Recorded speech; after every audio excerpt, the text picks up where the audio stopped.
ਪਛਾਣਦਾ।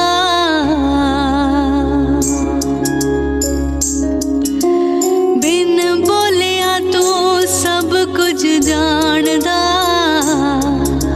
ਸੱਚ ਝੂਠ ਦੀਆਂ ਰਮਜ਼ਾਂ ਪਛਾਣਦਾ। ਮੇਰੀ ਤੇਰੇ ਉੱਤੇ ਟੇਕ ਮੇਰੇ ਮਾਲਕਾ, ਇੱਕੋ ਤੱਕਿਆ ਸਹਾਰਾ ਤੇਰੇ ਨਾਮ ਦਾ, ਇੱਕੋ ਤੱਕਿਆ ਸਹਾਰਾ ਤੇਰੇ ਨਾਮ ਦਾ। ਰੱਬਾ ਰੱਬਾ ਮੀਂਹ ਵਰਸਾ, ਸਭ ਦੀ ਝੋਲੀ ਦਾਣੇ ਪਾ, ਸਭ ਕੁਝ ਕਰੇ ਕਰਾਵੇ ਆਪ, ਤੂੰ ਰੱਬ ਸਾਰੀ ਦੁਨੀਆ ਦਾ। ਰੱਬਾ ਰੱਬਾ ਮੀਂਹ ਵਰਸਾ, ਸਭ ਦੀ ਝੋਲੀ ਦਾਣੇ ਪਾ, ਸਭ ਕੁਝ ਕਰੇ ਕਰਾਵੇ ਆਪ, ਤੂੰ ਰੱਬ ਸਾਰੀ ਦੁਨੀਆ ਦਾ, ਤੂੰ ਰੱਬ ਸਾਰੀ ਦੁਨੀਆ ਦਾ।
Khurana Jewelry House, a legacy since 1950, has over the years come to be known as the epitome of exclusive jewelry designs and unmatched craftsmanship. Each jewelry piece at Khurana Jewelry House is a masterpiece with a promise of authenticity, reflective of the brand's intrinsic philosophy and great heritage of trust. As North India's leading jeweler, Khuranas take great pride in offering an unparalleled retail experience where gold, jarrao, kundan and diamond jewelry are available under one roof. Khurana Jewelry House has been adorned with over 30 national awards and is a pioneer in couture jewelry.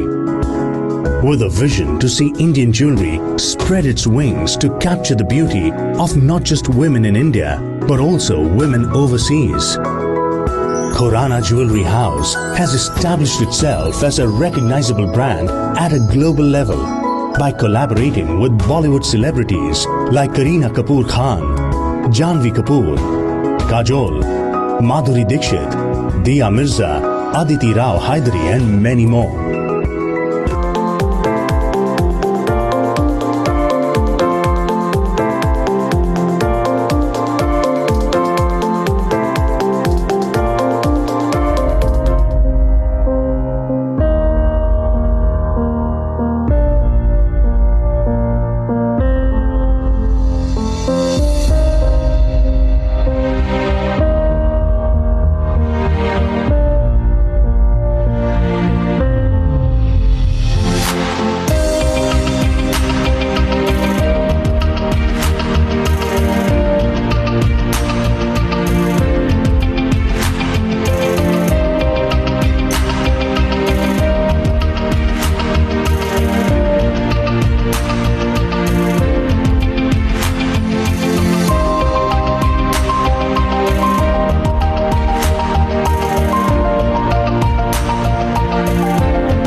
बता नूरे खुदा क्यों ना हमसे नजरें तेरा नूरे खुदा तू कहाँ छुपा है हमें ये बता नूरे खुदा क्यों ना हमसे नजरें तेरा नूरे खुदा।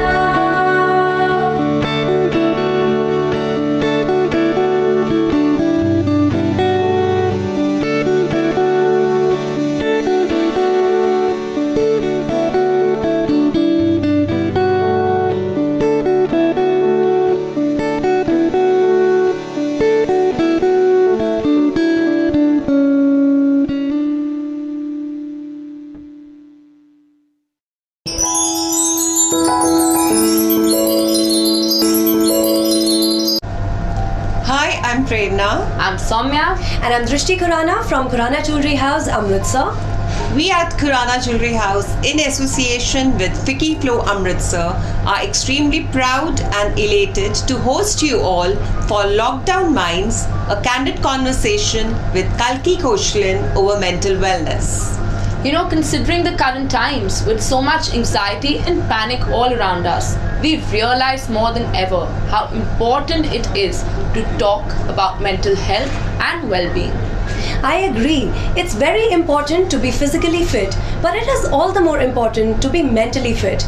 It is the need of the hour where we should have more such candid conversations about mental health and well-being. It is very essential for people to know that they are not alone in this. There is somewhere they can belong to. There is someone they can talk to. And we are there for each other to listen. It is only once that we start recognizing and normalizing the mental health problems that we will be able to break the taboo around it and create a change.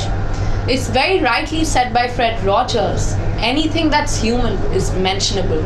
Anything that's mentionable is manageable.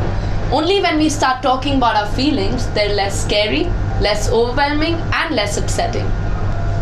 So let's all come together to have the real talk with none other than Kalki, who's been exemplary in breaking the barriers and setting free the misconceptions. This Saturday, 5 p.m. A little more conversation, a little less stigma.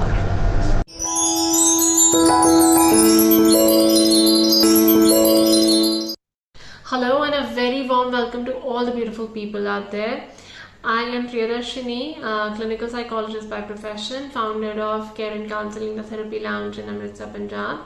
I want to offer a deep sense of gratitude and respect to the organizing committee and the chairperson of Vicky Flow Amritsar for doing the meaningful work that they do, and also for having me here to talk about something that I really hold close to my heart, mental health. So I'm here to talk about mental health of women today, and I'd like to offer a few insights in terms of mental health, mental illnesses, and why we need to seek help and when we should seek help.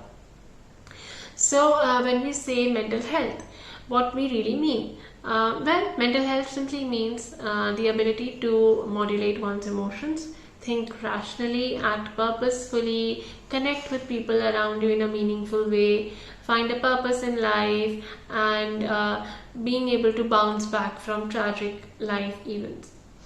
Having said that, it's a universal concept. Then why are we talking about women's mental health specifically? Well, simply because women's body, society, and psychology make women more prone to mental health related concerns.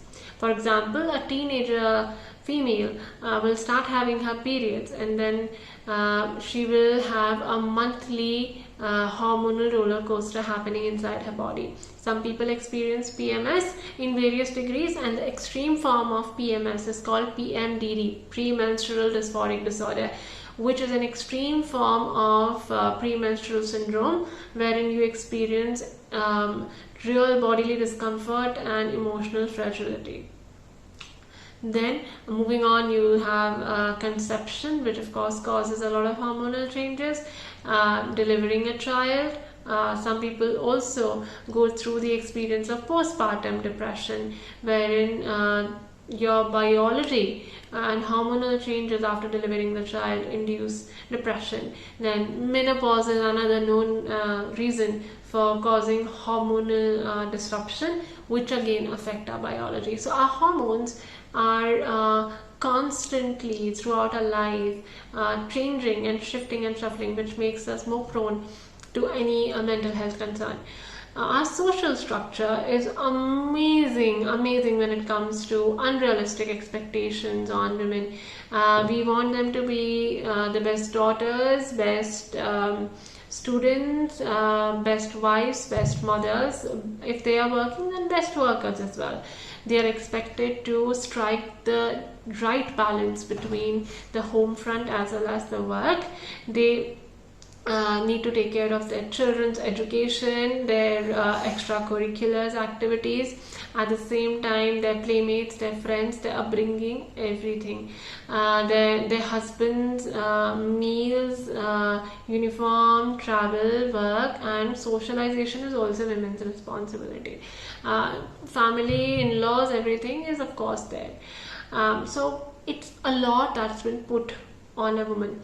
Then apart from this, our system also is prone to abuse. So abuse and trauma of any kind, financial, sexual, physical, emotional, they are also very high and very commonly practiced in the society.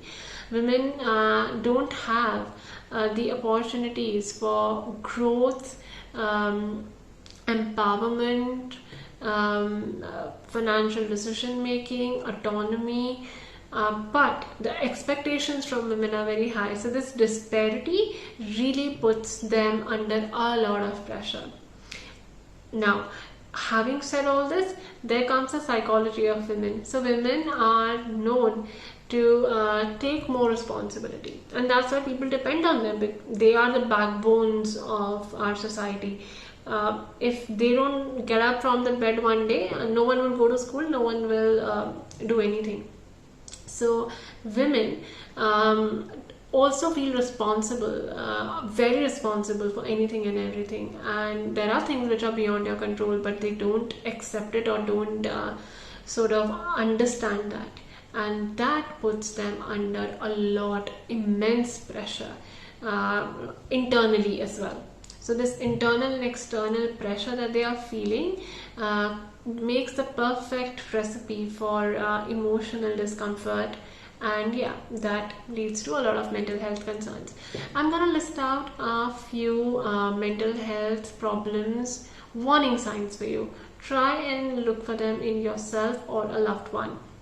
So losing sleep or need to sleep excessively, loss of interest in previously enjoyable activities, hobbies, wanting to be isolated, not liking to talk to anyone, not having the energy that you used to feel earlier, getting tired very easily, having a lot of aches and pains, and having a very poor immune system, wanting to take alcohol or anxiety pills or sleeping pills here and there, picking them for feeling all right, feeling emotionally very fragile because you feel that you're sensitive and irritable or anxious all the time. You're not able to put an end or a full stop to your constant worries, feeling sad, feeling low, not able to enjoy sexual activity with your partner and doing it for the heck of it.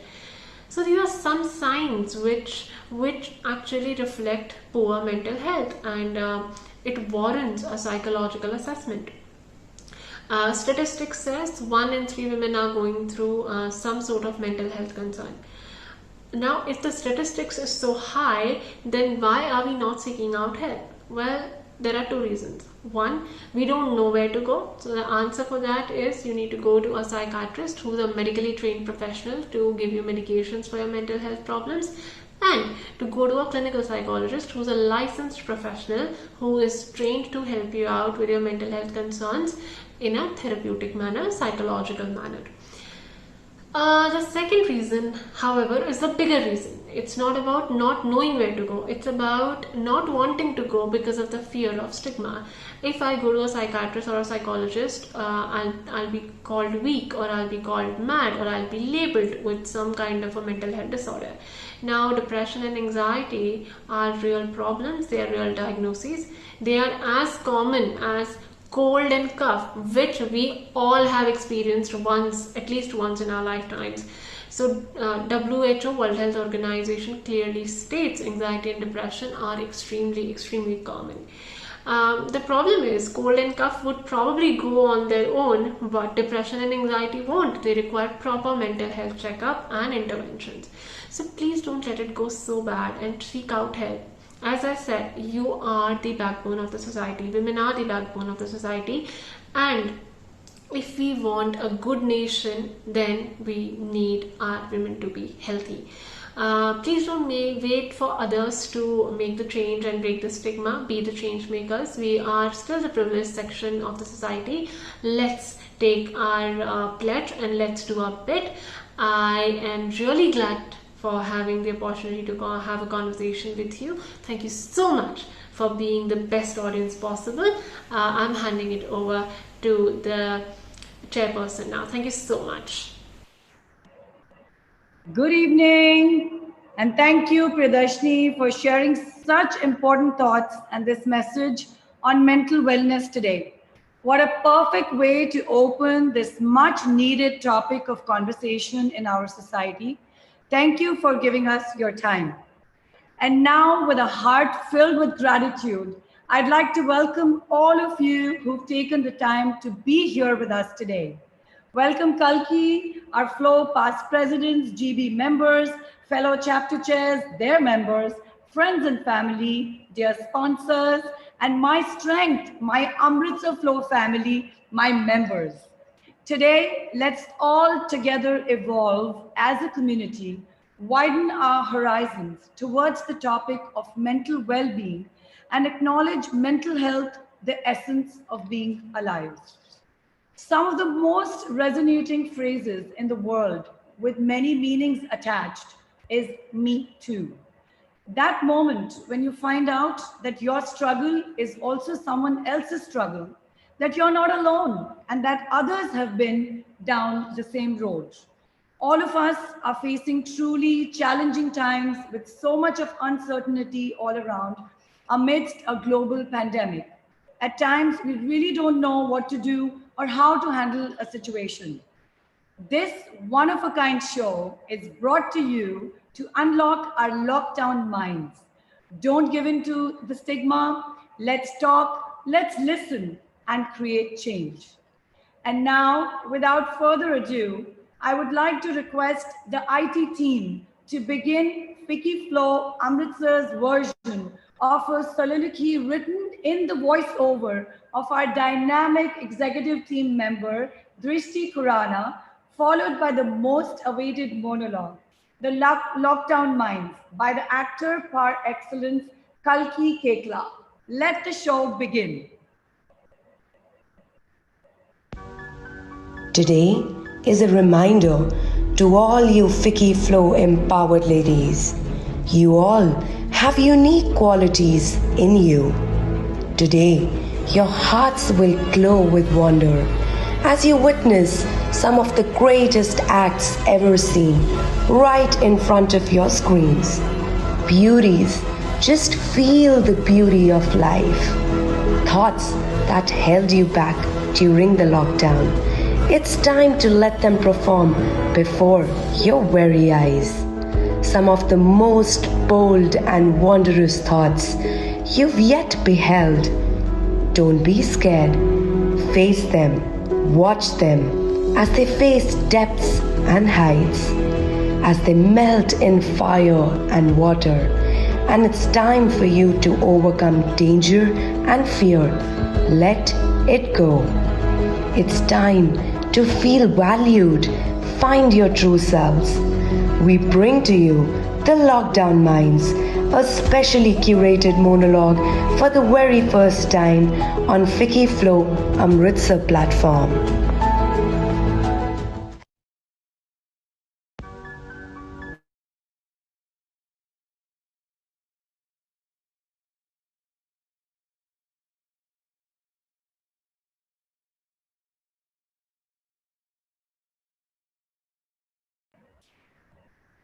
So sorry for the interruption. Kalki, we cannot hear you.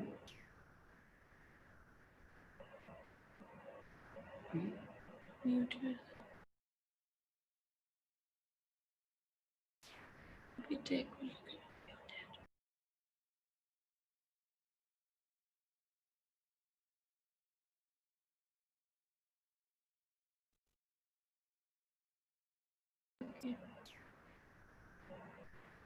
Hi, Kalki. I'm so sorry to interrupt.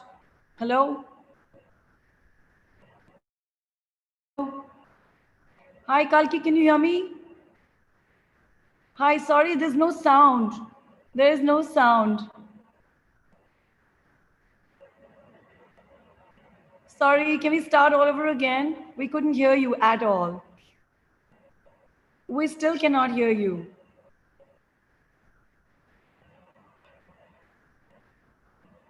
Okay, yeah, sorry. Now you can hear me? All right. Yes, I'm now we so can hear sorry. you. All right. Okay. Oh, Let's well, do it all over again. All right. yes. Hi, everybody. Since we're now starting again, I might as well say hi. This is a poem I wrote during lockdown, and yeah, I'm just gonna go ahead and start. When this is over, will we remember? Will we remember when this is over? To unbusy ourselves to the point of unease, to rummage through the drawers of our repressed memories and gather the bits and pieces forgotten in our chest of broken hearts, to begin again, piece by piece, fitting together all the different parts that puzzled us and kept us apart. Will we remember the shelf life of our dusty old books over our trinkets and trophies that gradually overtook the space we once had to tell our own stories? When this is over, will we remember what it was like before it began? How we had already practiced being lonely right here at home? With our texts and screens and addictive TV series and a whole lot of sitting in a corner on a sofa after a long day of work, not listening or learning or seeing? Will we remember how we were naively informed that endangered species or the killing of newborns was somebody else's fault, as though each one of us individually were exempt from the ecosystem that connects us all? When this is over, will we remember the death tolls and statistics that no longer marked our geography by country or religion, by gender or economy, but lit up our world map with different hues of oranges that made it burn more brightly than the forest fires and other massive blunders we swept aside so quickly? When this is over, will we remember to put down the burden of our duties that when they bear heavy on our backs, to stretch our spines, look up at the sky above, and blow a gentle breath on the ones we love? Because while I sat scrolling through the latest updates of a world on its knees, life entered quite silently, sat next to me, and waited till my phone had run out of battery. Then she opened my windows and threw light on a mind that had gathered cobwebs over time. And we sat and stared at nothing and listened to a gentle breeze blow over world economies and heard sparrows screech with joy at blue skies. I looked around me at the piles of things I no longer seemed to need and began to move the little collections of greed that sat between her and me. And life stayed still as I and puffed with the effort of moving my own rigidity. She did nothing. She just watched me grieve as I misplaced the meaning of things and fiddled with the frames of everything I had achieved. She did nothing while I sat there and stared at the ceiling in the empty room of my feelings. And while I sat there, in treatment, with life sitting next to me, her answers no more than my own questions echoed back to me, her presence as real and unseen as a heartbeat. While I sat there, I began to hear kindness in my voice. I began to recognize the little best friend inside me that always wanted to know why. I began to remember the little nooks and crannies that life threw at me in order for me to just crawl on my hands and knees. And I began to realize how slowly we unfold from the womb to our understanding to unlearning the habits of our present standing. And just when I tell myself, yes, I will remember, come September or December or whenever this nightmare ends, I will remember. You will remember. We will Just then, I see a moth unfolding its wings, flying towards the naked hot bulb of my feelings, its translucent wings making ominous patterns in the air and scattering askew all my thoughts as I wave about and fret to prevent that poor creature from getting burned. And in that moment of concern, mercifully, I forget. Thank you, guys. That's the end of that poem. Oh my God. I hope you guys could hear it. We did. Thank you, and with such beautifully expressed sentiments and a truly thought-provoking message. I mean, all of us here will leave today, I'm sure, with so much to contemplate and make a conscious effort to make a positive change in our lives, right? May I I really now hope have, so, yeah. Yes, may I now have the pleasure of honoring our guest with the Amritsar chapter tradition of presenting our trophy. IT team, could we felicitate our guest with our trophy, please?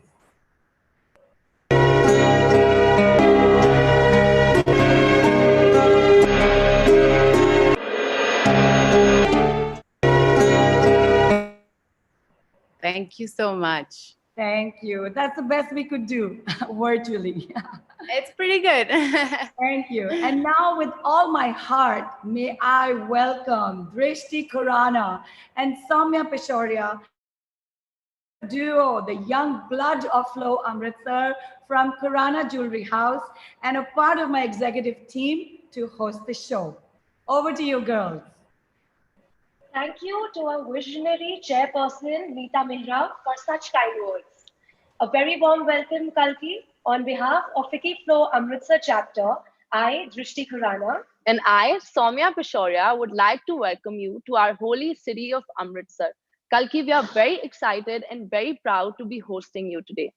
And your monologue was a piece of art. And I think especially with the ongoing times when there's so much of panic and anxiety all around, your monologue offered us a very fresh perspective.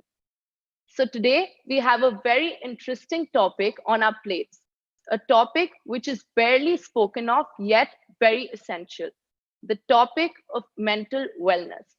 So without further ado, let's unlock our lockdown minds. it was absolutely brilliant, Kalki. I still have goosebumps. I'm trying to sink it in. Each and every word of the monologue was beautifully written. And I would really want to know that what inspired you to write this beautiful piece of monologue. Sure. Thank you guys for that wonderful introduction. Firstly, it was really lovely and flattering. And yes, I wrote this monologue during lockdown. You know, it's funny, like the first couple of months of lockdown, we were all so powered to do good things to each other, you know, like helping everybody, sending cakes to people.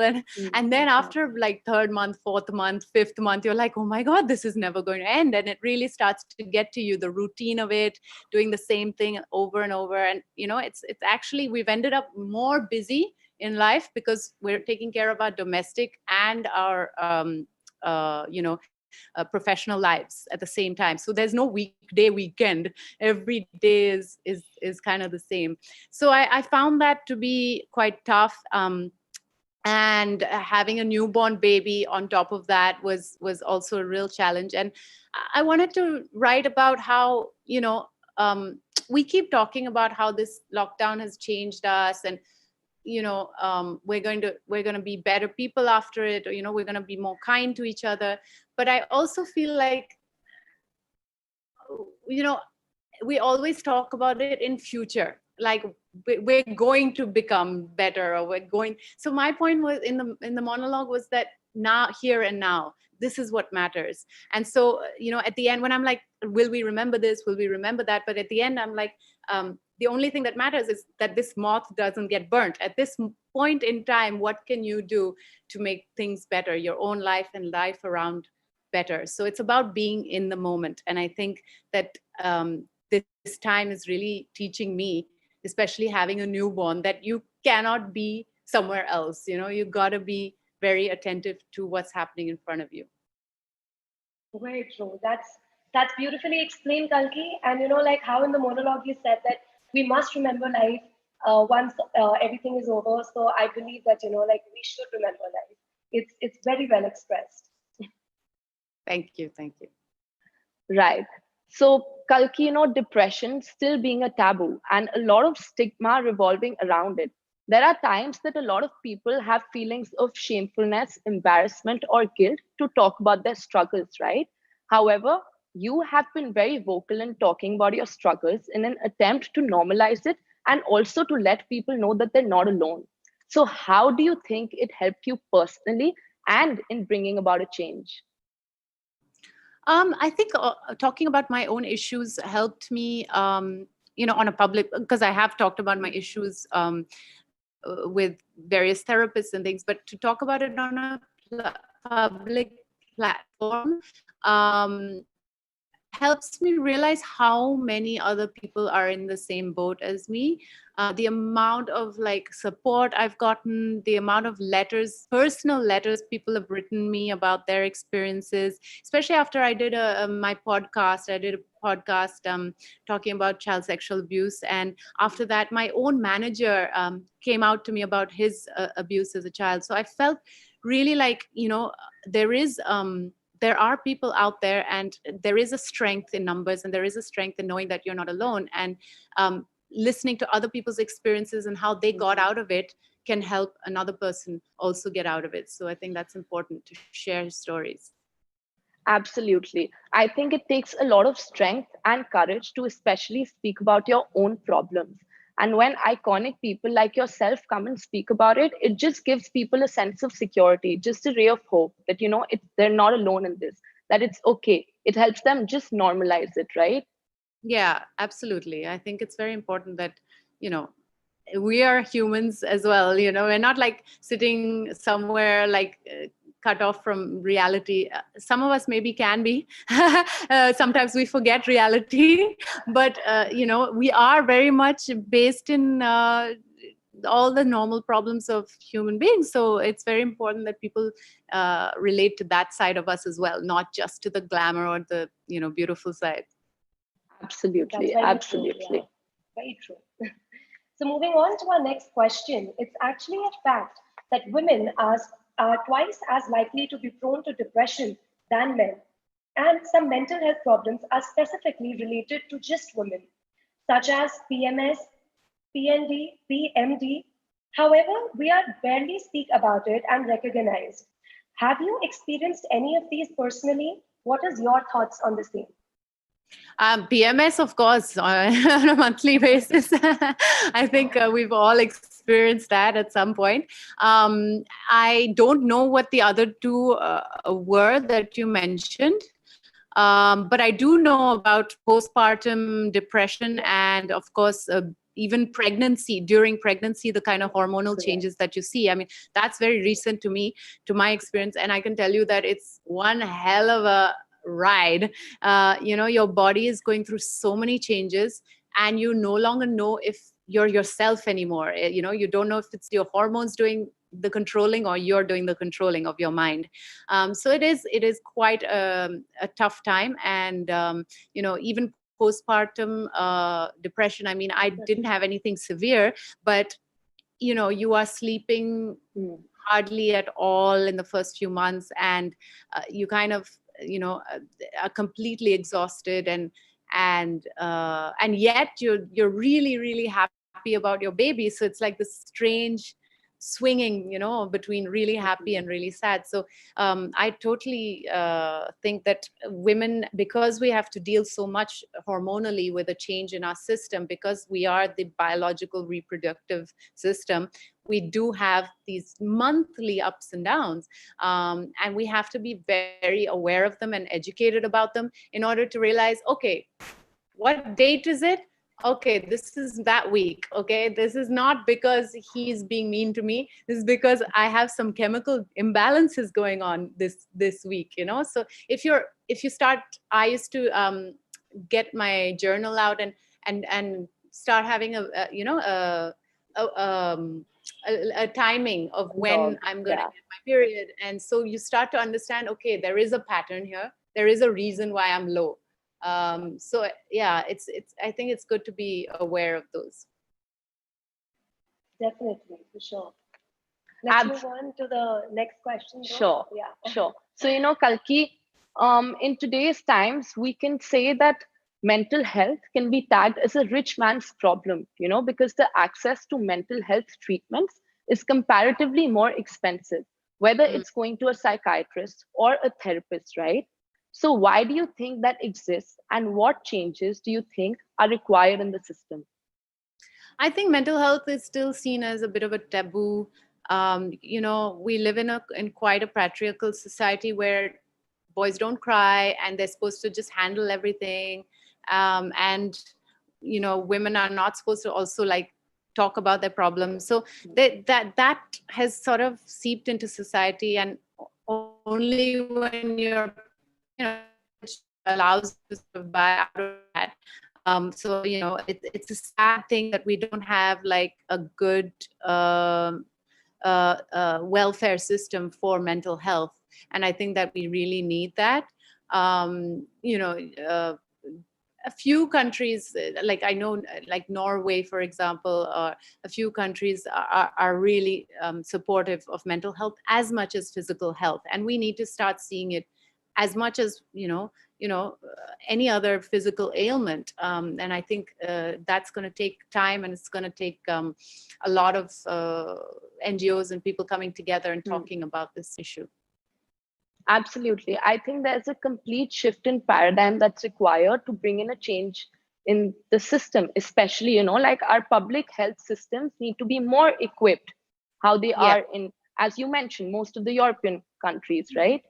Yeah. I mean, even I think back to my boarding school. I went to, I was privileged to go to a pretty good boarding school in South India. And we had a counselor in our school who you could talk to about your issues, your problems. And I think that I realized that's a very rare thing. A lot of my friends here who grew up in other schools didn't have that. So I think, even something as basic as that, having a counselor in your school that children can approach is very important. Right. And it has to start right from the beginning. Absolutely correct. Yeah. And that, actually reminds me of this character that Kalki would played in Made in Heaven, who was actually taking therapy. So, definitely, such, characters that you take up, actually are bringing change in the society. So definitely, that's something commendable. Yeah, thank you so much. Yeah, Faiza has some serious mental imbalances, as you can see in the show. But it is great that the idea of therapy is coming out in Bollywood more and more. Absolutely. So let's move on to our next question. People still have a lot of misconceptions around depression, assuming that everything is going right. If they have money, success, fame, there is nothing that could go wrong, and there is no reason to be depressed. Some of the most famous people have gone through depression. And I really want to know that what is your take on these misconceptions? How would you break these barriers? Well, of course, mental health is not related to your material wealth. It's inside you. So it's a completely different battle than what people think. It's often very multi-layered. You're talking about the psychological effect of something.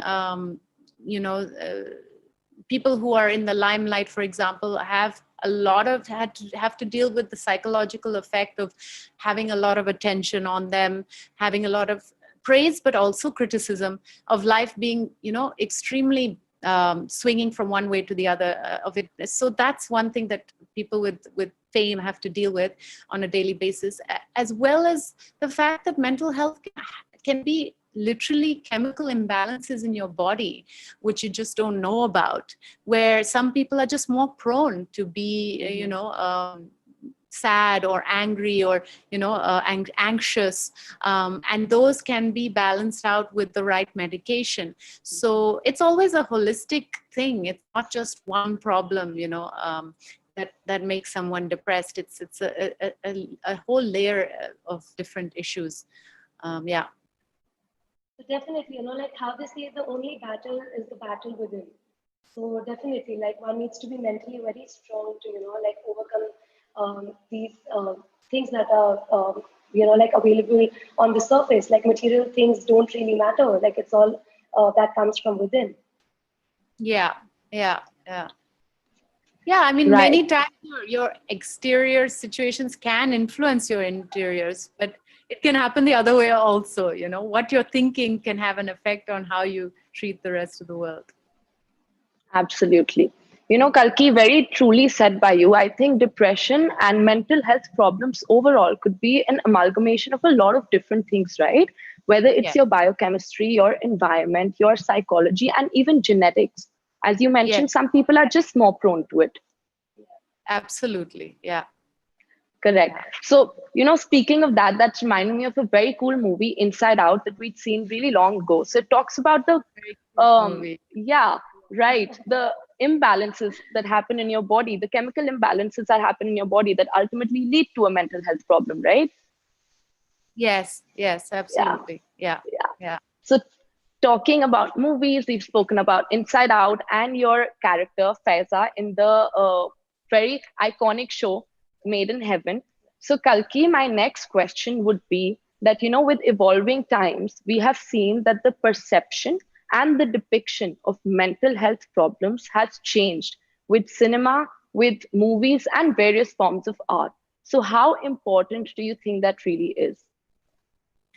It's very important. I'm looking at a time like the lockdown now, and what kind of effect it has on our children, because they're growing up in a situation where they're not able to hang out with their friends, they're not going outside, so suddenly the parents are becoming the teachers, the friend. They're multitasking everything. I know this because I had to look after my younger brother, who's 12, for 3 months, because my dad was abroad and couldn't get back home. So it was really like a parenting 2.0 course that I did. And during that time I realized how important mental health is for our kids, because they need to experience life. They need to like do things wrong in order to know what right is. They need to, they're learning how to like lie to you, but they don't know how to deal with it when you catch them lying, so all of that. So yeah, I think, I mean, I just think it's very, very important for our future generations that we make this a very normal discussion at the dinner table. How are you feeling? Being part of conversation at the dinner table with your family, and to tell the truth, not like just, I'm fine, we're fine, I'm fine. Because that's kind of the tendency, right? When you sit with your family at home, to not address any issues. But because we're now locked within our four walls, because we cannot go out and escape our problems, we do find that we're having to face each other. And I think that's a big learning in mental health. Absolutely. It's just an unknown territory for everyone, because I think the lockdown was so unanticipated. No one really thought that it would come onto us so suddenly. So it's just a change in lifestyles also that's happening, change in lifestyle, change in routines for everybody overall. Yes, absolutely. Right, right. And many times we don't even know what's wrong, I mean, with ourselves, until we speak about it, right? Many times you're just dealing with it in such a way that you're not aware that you're going through a tough time, or you don't realize what's Right. triggering that tough time. And only Right. when you start talking about it does it change. Very true. So, we really need to communicate to create a change. Yeah, I Right. think so. Yeah. Because there's so many times that we think we're just fighting that battle alone without realizing that there could be a lot of other people who are facing the same problem, and we could just find a sense of support in them. Yeah. I think people with more experience on the subject, hearing about how they got out of it. Yeah, there's daily lessons to learn from people who've gone through depression. Absolutely. Very correctly put. So moving on to our next question. Mental health problems, like any other disorder, can be treated or taken care of. We, as Ficky Flow family, as responsible citizens, are trying our level best to create awareness for mental health during these challenging times.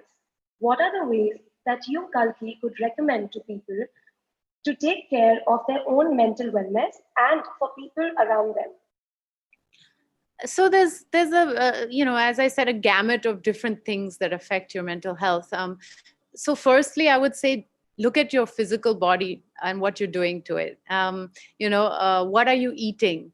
We're not told, because the biggest companies are making the most money on sugar.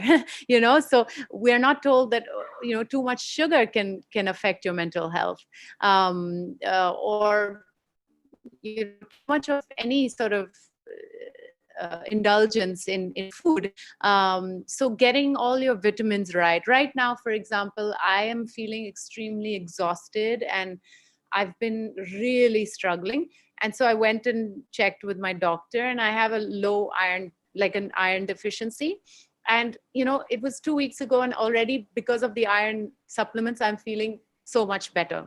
So sometimes it can just be that, what do you have all the vitamins inside you? Make sure you're eating right on a daily basis. Secondly, I think a lot of times we get trapped in our minds when we're going through something difficult, and it's really important to just change your energy. So going for a walk, doing some exercise, going for a cycle ride, whatever it is that just lets go of the mind for a while, is very important. And many times, we just get into a loop. We just, get stuck in our mental zone. So it's really important to just put your sneakers on and just force yourself to go outside, or, just go somewhere and listen to some music and shake it out. So I would really recommend, daily exercise or daily doing something which is not in the mind, but in the body. And of course, as I said earlier, keeping a journal is really important for self-awareness. Some people find it easy to write every day. I don't find that easy. So I just, sort of have like a weekly schedule of just putting down everything that I went through this week that might have been tough or whatever.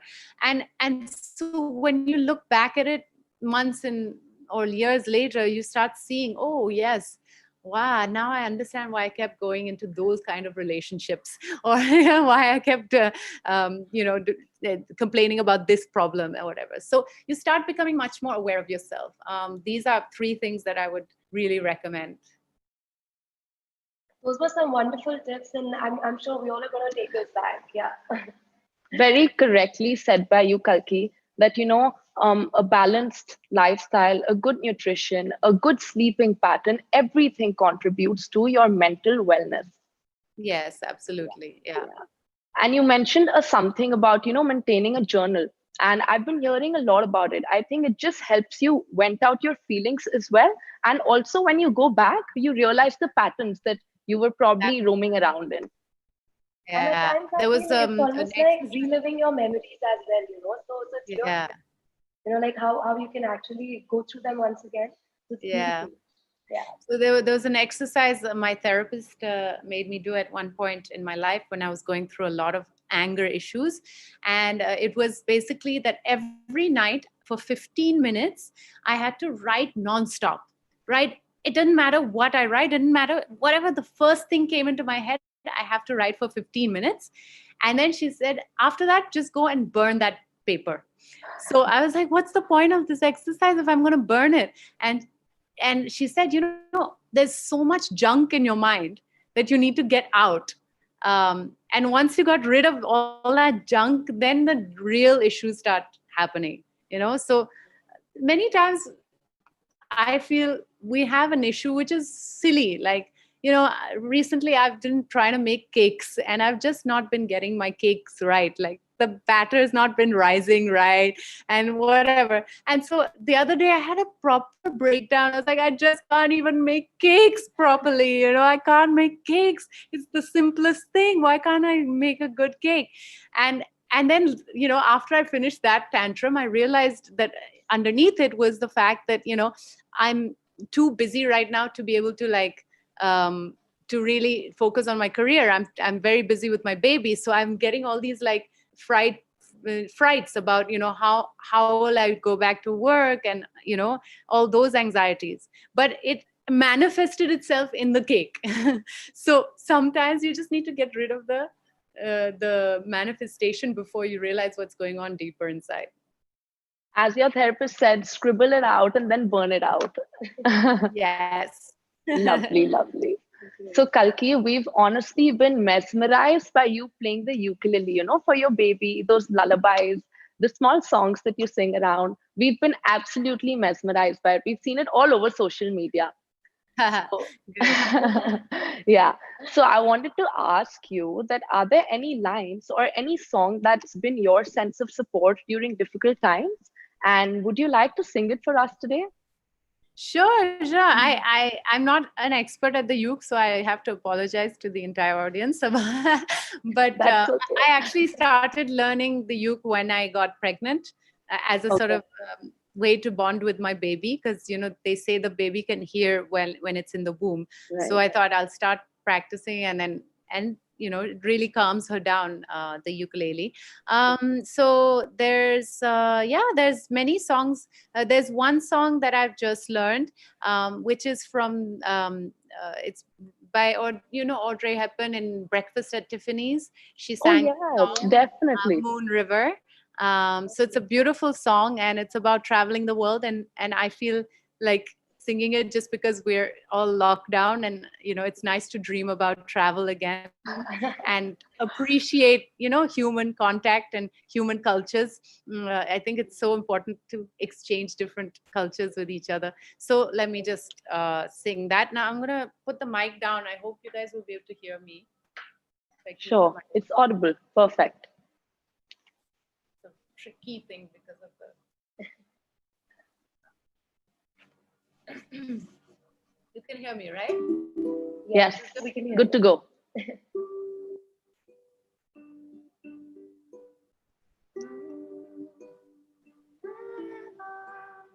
Brighter than a mountain, I'm crossing you in style someday. You heartbreaker, you dream maker, wherever you're going, I'm going with you. Two drifters off to see the world. It's such a lot of work to see. We're after the same rainbows and waiting round the bend. My huckleberry friend, Moon River, and me. There we go. Yeah, bravo! Kalki, I think Kalki, you were being very modest. We're completely taken aback. It was completely enchanting for all of us. Thank you. You're kind. It was beautiful. Yeah. So thank you so much for joining us, Kalki, today. And it was an absolute pleasure and an honor to have you here with us at the Amritsar chapter. And I'm sure today, after this unconventional round of conversation, hopefully we all will be a step closer to embracing mental wellness and breaking free from the stigma. So thank you. Thank you so much.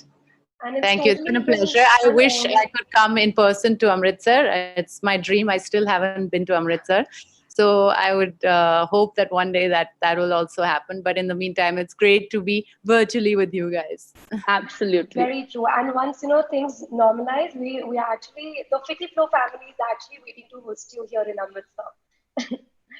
Sure. That's so kind of you. And it's been a great session with you, Kalki. First the monologue, and then the dialogue session, and now the melodious session. It's just so overwhelming. It has truly been an honor hosting you, and you've truly changed the way we think. From now onwards, I feel, people will start taking mental health and, like they'll start normalizing this issue. You are an epitome of empowered women, and what a perfect time and what a perfect platform to have you with us. Thank you so much. Thank you. It's Now, wonderful. it's been an honor, really. And thank you to all the people who are listening, whom I can't see, but I know you're there. It's really lovely that you've all been on this, and thank you also to the doctor. I was listening in to some of that earlier, so it's been a wonderful session. Now, I would like to invite our executive Ficky Flow member and director, Khurana Jewelry House, Prerna Khurana, to now take over for the Q&A session. Thank you. Thank you.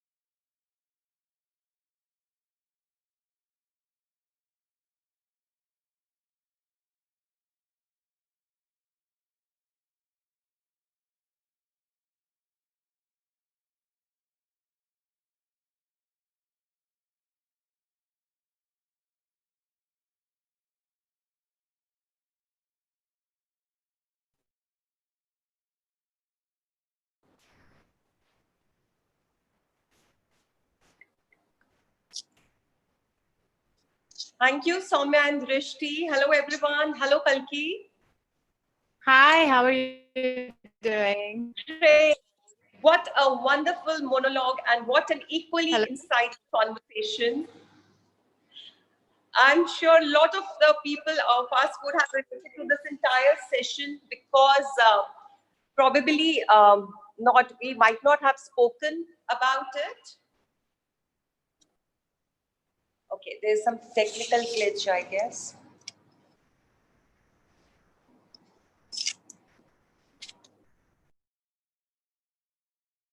Hello?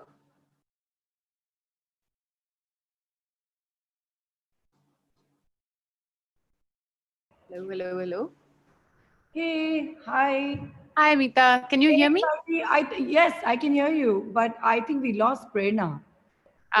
He was the one who's going to take the Q&A segment ahead. But I think I see. if we just wait. But in the meantime, let us just chit chat. It was so Yeah, nice I'm looking to at hear the messages on the side, the comments. Thanks to everyone who's commented. There are many. I'm sure there's hundreds. I cannot see the numbers yet, but there's hundreds of people logged in from all over to see you today. And that was so beautiful. One of my daughter's favorite songs you sang today. And Oh, yeah. really beautiful, beautiful. Thank you. And soon, once things get better, we're going to fly you to Amritsar and host you here in person. So everyone gets to see you, meet you. Prerna's back. I'm going to give the screen back to Prerna.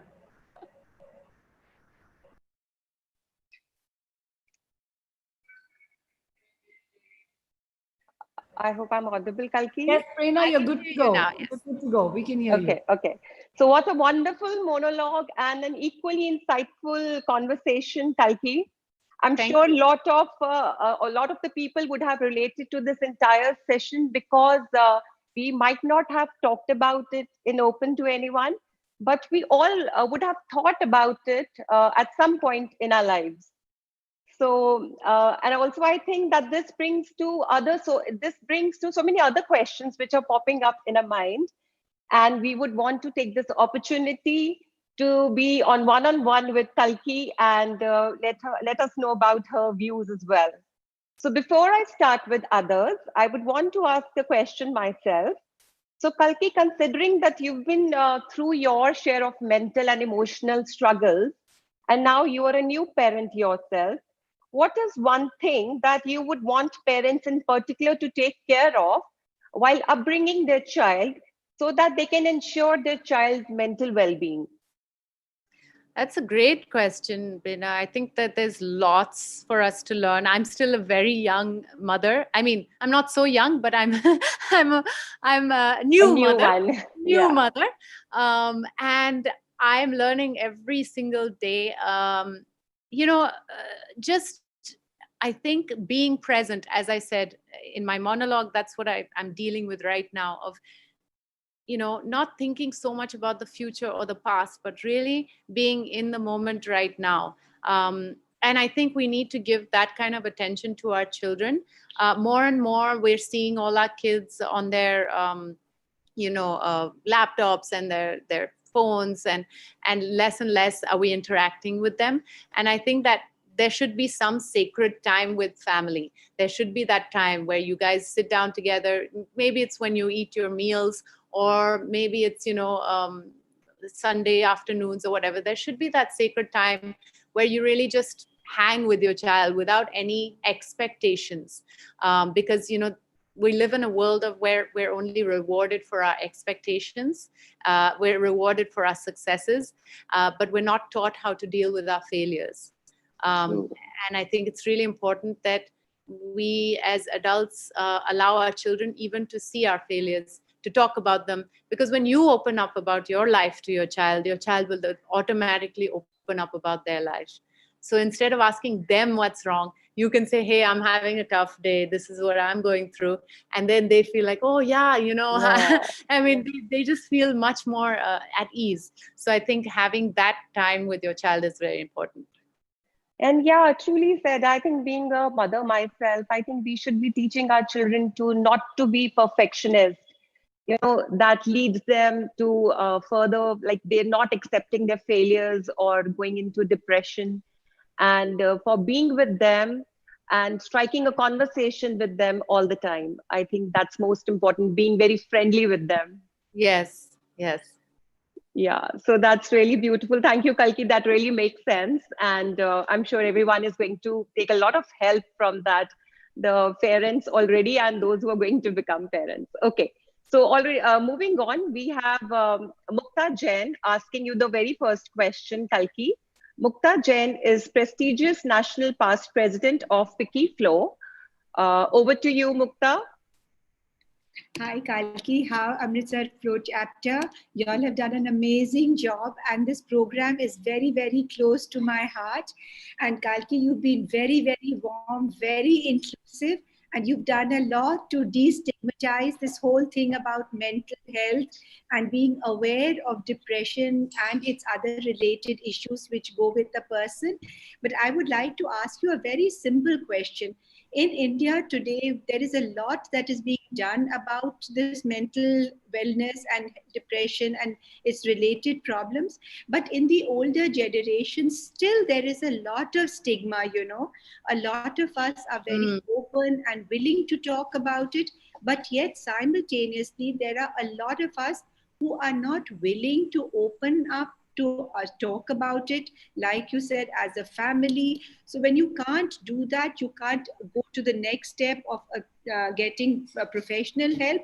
What would be the three things that you would suggest to my generation of older women of how to be sensitive about another person who's going through this?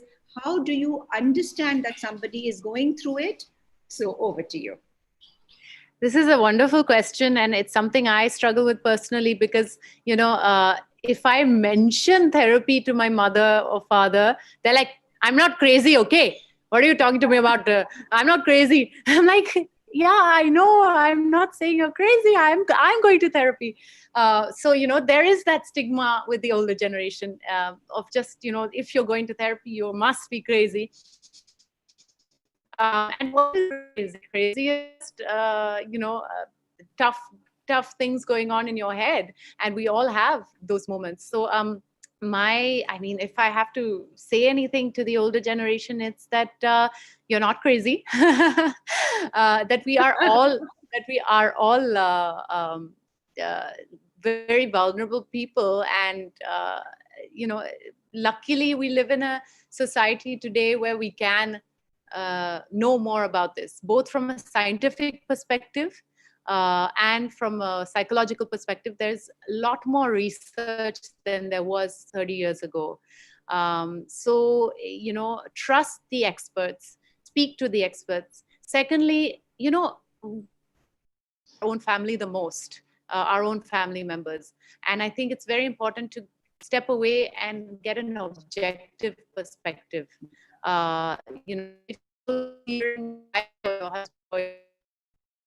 telling you the same thing, and you're never going to get another perspective. It's very important to have a professional give you an objective perspective without them knowing your history or your weaknesses. That would be my second advice. You wanted three pieces of advice. Oh gosh. Third, I would just say that even if there is no if there is no way for you to talk to somebody else, then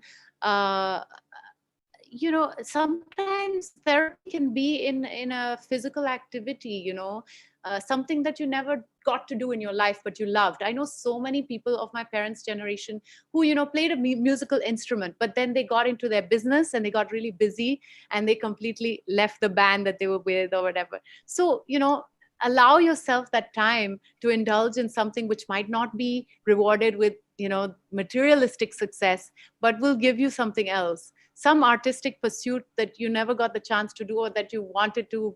So allow that, indulge yourself in those. Thank you. You were Yeah, what a wonderful question, and even more a wonderful answer. Thank you, Kalki. Thank you so much.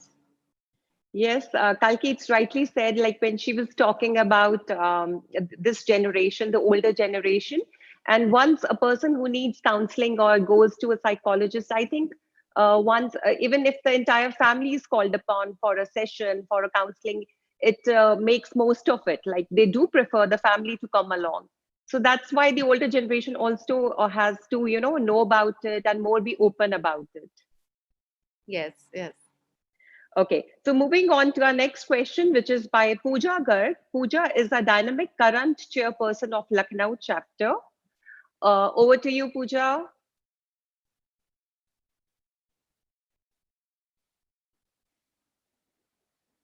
We have Pooja with us. Her mic is on mute. There we are. All right. Yes. Hi, Kalki. Hi. It's a pleasure to listening to you. Thank you so much. Thank you so much for taking this initiative to talk about mental health and influencing the urge to normalize this discussion. Yes. I think to start dealing with it and shed the stigma around it. Absolutely. So my question is aimed at the artist in you. Indian cinema today has come a long way from the regressive movies of the 19s and the early 20s. However, even today, meaningful roles for female leads are few and far in between. In comparison, theatre has always been more experimental and progressive. You have worked both the mediums. In fact, I've had the privilege to see you pull a spectacular production here in Lucknow. I want to know, which one do you find to be more fulfilling as an artist and why? I mean, if I was getting the kind of theatrical roles in cinema, I would find it as fulfilling. But you're right. In theater, I've explored extremely complex characters. Recently, I did a play called Lucrece, which was a poem written by Shakespeare based on a real story about a woman who was raped in Roman times and how she fought the system. It was like the first Me Too case.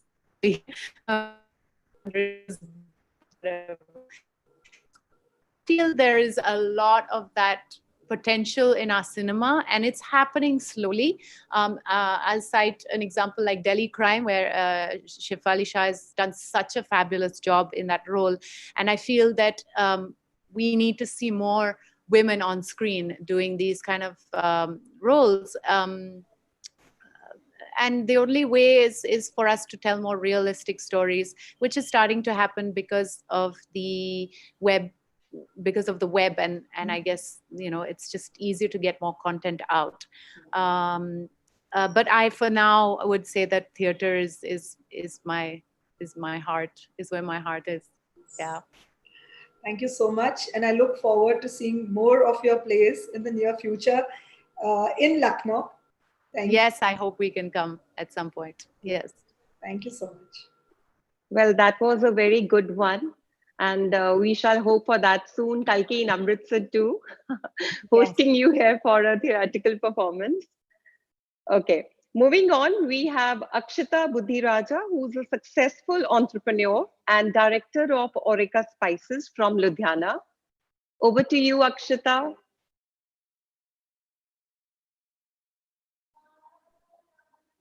Just a second. Yeah. Hi. Hi. It was a very refreshing and amazing session. Thank I have you. a very simple question for you. That there is a certain level of political correctness that is expected out of any public figure, then which may not always go with your own personal belief. So how would you draw a line between what you have to say and what do you believe in? Especially, like, you know, you've done roles which are really out of the box and different roles. So then what will you say that, especially in public? So I think people need to know the difference between a character and your real self, you know. I'm a public figure when I'm on social media, but when I play a character in a movie, I am supporting an entire story, which needs to be realistic and which is based on a real world where there are, you know, messed up characters and people will say the wrong things. So I think it's very important to know the difference between those two. For me, when I look at a script or a story, a film, anything, a play, I want to know what that story is trying to say. You know, why we're making that movie. What does it mean? How will it affect other people's lives? So that there's your decision making about how you want to affect society. But whether it's using swear words or, you know, violence or whatever, I don't think that censorship is the answer, because I think we need to be aware of the kind of world we live in and not live in a bubble and pretend none of that stuff exists.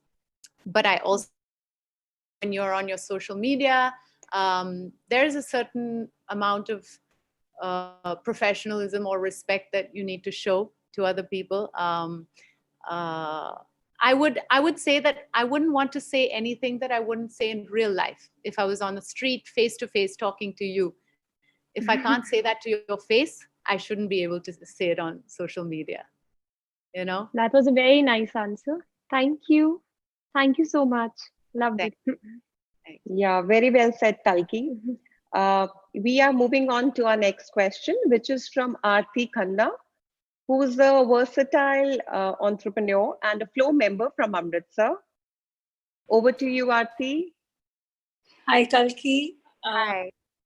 A beautiful monologue, and I write a little myself. So my question is for your writings. So usually they say our writings reflect what we are. As a profession, also some reflections come. So in your monologue, whom do you relate to more? As an actor, an activist, a writer, a director, a mother, or all of them? I would want to know, whom do you think you related to the most when you were writing the monologue? I relate to all those facets, I think. When I'm writing, I am probably my most honest self. But it's also a mixture of all these things. I am an actor, a director, and a mother. And all those things, you know, are not neatly put into different boxes. They all merge with each other. So my experience with my daughter will affect the way I act now will affect the way I direct now, and vice versa. The fact that I'm an actor has definitely affected my daughter, because already she's like dancing to my songs. So I think, we do live in a world where we are complicated creatures with lots of different elements to ourselves, and my writing definitely shows all those aspects. Thank you so much. That was a beautifully answered question. Thank you. I think no one could have put it better than you, Kalki. Beautifully answered. Thank so you. Moving on to our last question, which comes from Suhaina Chauhan, our talented Flow executive member from Amritsar. Over to you, Suhaina. Hi, Kalki. It's been a lovely session, and Hi. I'm sure we all have gained a lot from it. So, and it is such an honor and privilege for me to be asking you a question today. Thank you. So we often hear that actors get so emotionally, intellectually, and physically engaged in their roles that it becomes difficult for them to just switch off. So do you feel that getting into a character is as simple as just putting it on and taking it off, or is there more to it? It depends on the character. There are characters where I found it easier to just jump in and out, like Aditi from Ye Jawani. I didn't need to prepare too much for the role, but I've related a lot to her character. But there are other characters which are very different from who I am as a real person, whether it's Margarita with a straw or Shaitan. These are characters I haven't been in real life. So they require more research, more putting yourself in those shoes. And it can take a toll. I remember during Margarita being like, just physically, my spine was getting really in pain, because I was always in a wheelchair in that position, and I never got out of the wheelchair. So I had like my lower L5 slip disc. I had this feeling of being very unable to express, because obviously I was in character and I couldn't say what I wanted to say, because people didn't have the patience to listen. And so I started feeling that frustration of like, why can't you just have the patience to sit down and listen? So there are these things that take over. I think you have to have a healthy perspective about it and know that there is a time when you're on set and there's a time when you're off set. And sometimes I would need to shake it off. Like after a heavy day of emotional work, I will go for a jog, or I'll jog back from my set to home, with the car following me, because I just need to let it out of my system. So you got to be aware and let it take over completely. Okay. Thank you so much. Thank you so much. Over to you, Prerna. Brilliantly answered, Kalki. I think mental problem is such a topic which is so much correlated with stigma and taboos. And so more we listen or more we talk about it, we together can create a change. Absolutely. And I'm so glad that Vicky Flo, you've done this. I'm so encouraged, because this is what's going to change it, when people like you go out there and make this a mass subject.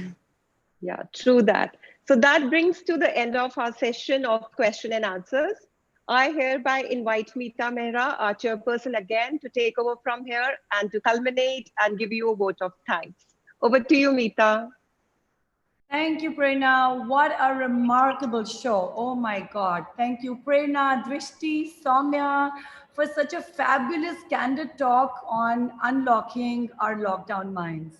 And Kalki, this session has made us realize that we all share a common responsibility to look out for each other, to provide safe spaces, to talk, to listen, and to offer a helping hand. We all must understand that making healthy choices is essential not only for our bodies, but also for our minds. Thank you, Kalki, and a big shout out to Chandni and Krishna from your team who've been trying for the last 3 months. I've been chewing their brains, and I've really really been calling them, and we've been trying to do this for the last 3 months. Thank you so much to your entire team for making this happen. Appreciate their tireless efforts. I would like to now thank our platinum sponsors, Kurana Jewelry House, a legacy since 1950, an epitome of trust and faith. They are the pioneers in couture jewelry with 2 stores in the heart of Amritsar city. And I'm so proud to be wearing their gorgeous earrings today. Thank you, KJH. Udav Realtek, pioneers in real estate construction, commercial and housing developments. Their latest project on the Mall Road, the iconic Mukut House, is one of its kind commercial space in the entire city. They are a family-run company with the motto, dreams made real. The Coca-Cola Company and Wave Beverages, they put a smile on every face in the world and spread happiness all around. Also happens to be my favorite beverage. Orica Spices, they are a modern spice brand with a wide range of aromatic, easy to use and innovative spice and seasoning. Our gold sponsors, I Lounge, The Couture by KJH, Gitanjali Salons. Silver sponsors, Medicaid Hospital, Eat Well by Gunisha Khurana, Divine Chocolate Factory, Moments by Kamal, Golden City, Digital Studio, Shaw Brothers by Miffy and Mubi. Heartfelt thank you to all of you. Looking forward to seeing you all at the next event. Stay tuned. There's lots coming up in August.